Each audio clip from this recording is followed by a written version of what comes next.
Bridgerton Season 4 is still a long while away, and in the meantime, there isn't really much to do other than overanalyze things and talk about some of our issues with what's come before. Today, I'm going to complain about the main dynamics of the story. By this stage of the game, I think we've all got an idea of what the general status quo is for these types of romance arcs within the narrative. You have the guy who's a massive rake, who sleeps around and is infamous throughout high society for his amorous antics. Then you have the sweet little innocent woman who's everything good and pure, able to tame the wild beast to get her happily ever after. But does anybody else kind of find this to be rather played out and cringe-worthy at this point? Especially when it starts to linger way too long in the story? Don't get me wrong, it's not always a bad thing, and it does work in some contexts. I just think it's rather clear that they're holding too firmly to that formula, and it's no longer coming across very well. When the show first started, I don't think it was necessarily bad. It was just a storyline. The first season firmly establishes the characterization of a number of the leading men, and there's variety in what's going on with their personalities and sexual proclivities. We're told that Simon's a rake and that Anthony is one too. This is made clear, although with Anthony, I do think there's a bit of an asterisk next to that, in that he has a mistress. It's not like he's going out on the town every night getting with any beautiful woman that crosses his path. There's a romantic element to it.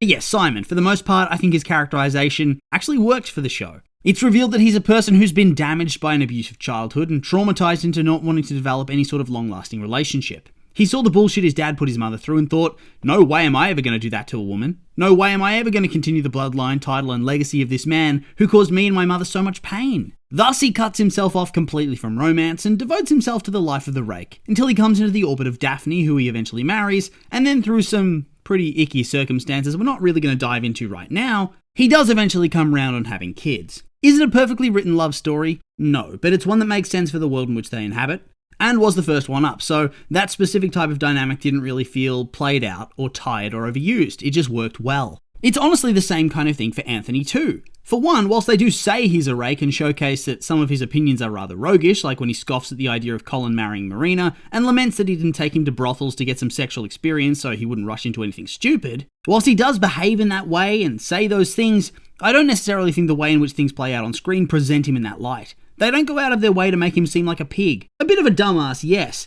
I mean, only a true buffoon could think it's a good idea to marry the sister of the woman you've very obviously fallen in love with, or maybe that's just me. He does have a mistress in season 1, but it doesn't present him in that bad a light beyond not being a very good partner for her. Especially since they don't present it as cheap thrills, but a genuine romantic connection that fizzles due to their different positions in life and the class imbalance that exists between them. He walks away from that feeling scarred, no longer interested in romance, and simply wishing to do his duty to the family. Hence how he begins to pursue Edwina, who on paper is the perfect bride. Of course, then Kate comes into his orbit and he begins to unravel all his trauma and they fall in love. Once again, it was a good and compelling story that uses the rake status to enhance the drama and flesh out character motivations. Here is where I feel the concept began to become twisted though. Along the way, somewhere it feels as though the writers thought, oh, we showcased that Simon and Anthony were mega rakes that found love with the right woman who was able to fix them, help heal them, and thus they became better people. They've become responsible family men who are able to move away from their checkered past through the power of true love. Okay, sure, yeah, that's all well and good. However, it quickly began to feel like they were overplaying this dynamic and forcing it into situations where it no longer made any sense. Specifically, I'm talking about Colin. Yeah, I think we can touch on Benedict in a moment too, but we'll start off with Colin, shall we, since that's what we've seen play out already. When we first meet Colin way back in season 1, he's a very romantic, idealistic sort of person. He clearly wants to fall in love and live a grand romantic sort of tale,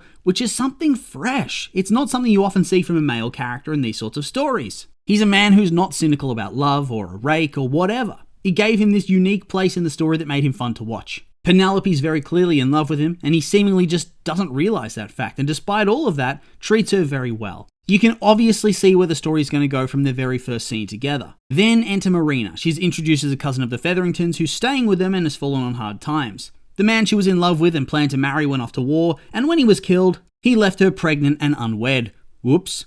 This leaves her in a bit of a conundrum, and not wanting to marry his brother, she decides to use her charms to try to lock down Colin with great success. Dude falls head over heels in love with this woman and tries to marry her because of course he does. He's a good person. He becomes smitten, and so suddenly, it's up to Penelope to reveal the truth via Lady Whistledown and prevent him from entering into a marriage based on deception. He breaks up with Marina and she goes off and gets married, and he's heartbroken about the whole thing. This in turn leads to him going off on a world tour, and when he returns in season 2, he goes to seek closure for Marina and is essentially rebuffed and told to grow up. This sets the stage for season 3, where he becomes the romantic lead. At first I was rather intrigued by the person he'd become. As of the end of season 2, he'd clearly started to put on a front as some sort of dashing, flirtatious swashbuckler because that's what he thinks he's supposed to be. But I figured the whole point of this character would be that it's an illusion. In the end though, it was simply a complete and permanent shift in the way his character was written. We explicitly see him visit prostitutes even after he's clearly developing feelings for Penn, which is kind of weird to tell you the truth.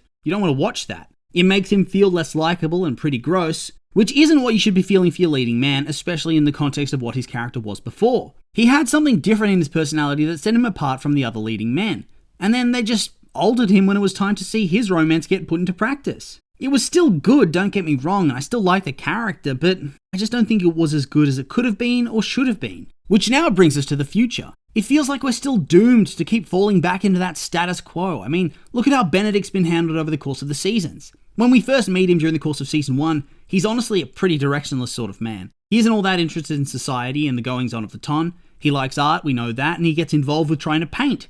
This, in turn, leads him into some amorous liaisons of his own. He ends up having a threesome with the modiste and the wife of one of his friends, who's gay, so it's all good. However, despite having had a bit of fun, it doesn't mean it completely consumes his character. He's an artist. It seems like he's going to have a similar arc to Anthony, where he falls for somebody outside of their social sphere, and it all ends in heartbreak. That's good stuff, and it feels like the beginning of a long-term arc. Season 2 then rolls around, and we're excited to explore it, but then what happens? He almost instantly gets dumped by the modiste, and the storyline's rapidly shuffled off to the side. That's okay though, because it allows us to explore his future as an artist. He applies to get into a proper art school, with Anthony preemptively greasing some palms to make it happen. He ends up being rather talented and starts up a brief relationship with the woman that models for the school to give herself access to resources to work on her own art, but then that all ends when he quits the school because he discovers that Anthony bribed them. Thus, his story pivots once more. However, you're left feeling that it's going to be about him proving himself in his own way and simply making and presenting his own artwork, except season 3 doesn't do that at all. In season 3, they simply decide he's going to be having lots and lots of sex. And not much else happens. He meets Lady Tilly Arnold and they form a friendship which rapidly turns sexual. They have a lot of sexually charged moments, a couple of sex scenes, and then we meet Paul Suarez. The dude is also in a sexual relationship with Lady Tilly, and it's through liaisons with the two of them that Benedict has his bisexual awakening. And this is not bad. But does the show use this to inform character growth and show the internal crisis that LGBT people would have had back then? The struggle that his friend from season 1 alluded to? Nope, they just have a lot of sex. Like, there are a ludicrous number of scenes where it just keeps cutting back to the bedroom. He no longer talks about his art very much. That's dead in the water, and this is all he is. All the more potentially interesting elements of the character get pared back in pursuit of shaping him into a typical rake. He even rejects being exclusive with Lady Tilly because he's too horny. He wants to be free, and yet beforehand, he'd almost seemed jealous of the fact that she had another lover besides him. I don't know, it just felt like they wanted his entire arc in season 3 to be rooted in sex and to rake him up as much as possible for fan service without digging any deeper into any of it. And to me, that's far different to how the rakishness of Simon or Anthony was handled within the show. Hell, even to Colin. It was a facet of them, and it didn't consume their storyline. Now though, we're likely going to get a very similar status quo storyline to what we've seen again and again and again. It's a shame too, because his character was so awesome once upon a time, and then they stripped it bare to leave this behind. I don't get it. It feels so lazy. Like they only know how to write the men in a single way. Where's the nuance of the early seasons gone?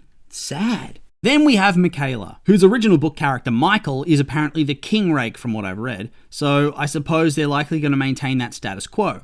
So she's going to be far more sexually liberated than your average woman, and will have had lots of partners. Meanwhile, Francesca will have only ever been with John and will need to be educated. Well, at the very least, it's going to feel different than the others because it is a same-sex romance arc as opposed to what we've gotten previously. Regardless, though, it doesn't change the fact that they are not beating the allegations, that they only know how to write one type of dynamic. I mean, my goodness, what's next? Is it going to be revealed that Sir Philip has cultivated a rare type of aphrodisiac plants that can awaken hidden pleasures? Jesus. Maybe it's a little bit silly to get up on my high horse and get salty that a show based on bodice ripper books is getting too hard on the rake dynamic, but it's not even that I'm morally offended. It's starting to get samey and boring.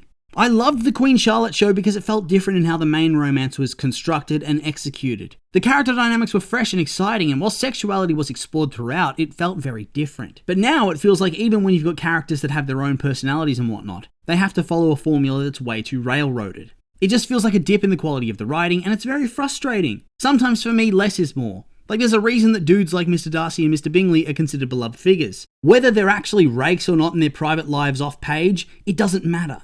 That's not how they're presented on page. Lately, it just feels like we're watching a whole bunch of Mr. Wickham adjacent characters, and I'm not into it anymore. However, it's not like we're entirely without hope. Maybe they can restore Benedict somewhat to his Season 1/Season 2 self in Season 4. Maybe Season 3 can be the aberration season, and they can move away from the over-reliance on rakish behaviour, and inject some nuance into proceedings for future seasons to establish some fresh character dynamics. I won't hold my breath on that score though. It does feel like this is the formula that they know has worked so far, and I doubt they're going to want to stray very far from that, even if it would be a breath of fresh air. I'll have to resign myself to having it play out in a similar way again and again and again. It won't drive me away, but it will bother me at the back of my mind, I'm sure. And so with all that being said, these have just been my opinions, and now I'd like to hear yours. What do you think about the Bridgerton Rake conundrum? Are you with me? Is it overplayed? Or maybe you disagree? I'm curious for your thoughts, so make sure to like, comment, and subscribe, and let me know.